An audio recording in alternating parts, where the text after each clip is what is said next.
ডুয়ার্সের প্রত্যেক বাসিন্দাকে নমস্কার জানিয়ে শুরু করছি। আমি চন্দন দাশগুপ্ত। আমার জন্ম কলকাতায় হলেও ছোটবেলা থেকেই চা বাগান ঘেরা ডুয়ার্সের বিভিন্ন প্রত্যন্ত অঞ্চলে আমার আনাগোনা ছিল। পরবর্তীকালে কর্মসূত্রে উত্তরবঙ্গে আসার পর আমি ডুয়ার্সের বিভিন্ন মানুষের সাথে ঘনিষ্ঠ হওয়ার ও কাজ করার সুযোগ পাই। আগামী ৩রা এপ্রিল ২০২৬ শুক্রবার সমগ্র ডুয়ার্স জুড়ে আমরা নেশামুক্তি দিবস পালন করতে চলেছি। অতুলনীয় প্রাকৃতিক সম্পদ থাকা সত্ত্বেও আমাদের এই ডুয়ার্স অঞ্চলটি ভৌগোলিক কারণে শিক্ষা, স্বাস্থ্য, যোগাযোগ সহ বিভিন্ন বিষয়ে ভারতবর্ষের তথা এই পশ্চিমবঙ্গের অন্যান্য অঞ্চলের তুলনায় বেশ কিছুটা পিছিয়ে রয়েছে। আরেকটি ভয়ঙ্কর সমস্যা আমাদের সমাজে ব্যাপকভাবে মাথাচাড়া দিয়ে উঠেছে।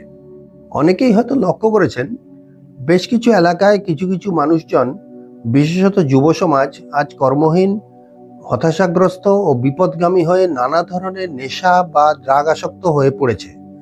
এর অবশ্যম্ভাবী কুপ্রভাব পড়ছে সমাজ জীবনে, বাড়ছে অপরাধ প্রবণতা। আমাদের ভুলে গেলে চলবে না যে সর্বনাশা এই ড্রাগের নেশা শুধু একজন মানুষের শরীরকেই অসুস্থ করে না, গোটা পরিবারের বহুদিনের স্বপ্ন ভেঙে চুরমার করে দেয়।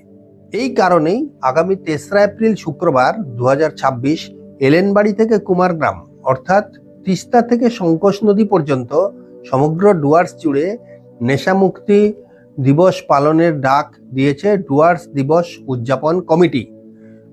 গুড ফ্রাইডের ছুটির দিনটিকেই এই মহৎ কাজে ব্যবহার করার জন্য বেছে নেওয়ার সিদ্ধান্ত নেওয়া হয়েছে।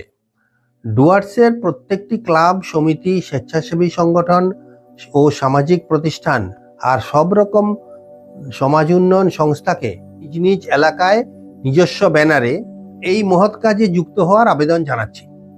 আমি ডুয়ার্সের সমস্ত ক্লাব, স্বেচ্ছাসেবী সংগঠন ও সাধারণ মানুষের কাছে আবেদন জানাচ্ছি, আপনারা সকলে এই শুভ কাজে স্বতঃস্ফূর্তভাবে এগিয়ে আসুন।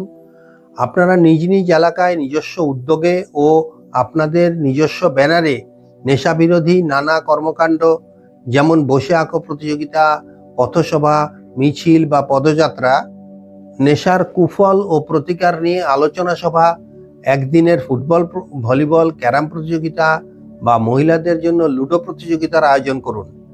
শেষ করার আগে সবাইকে নমস্কার জানাই।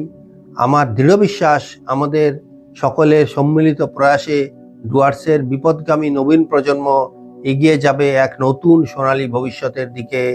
এই যৌবন জল তরঙ্গের অধিবেগে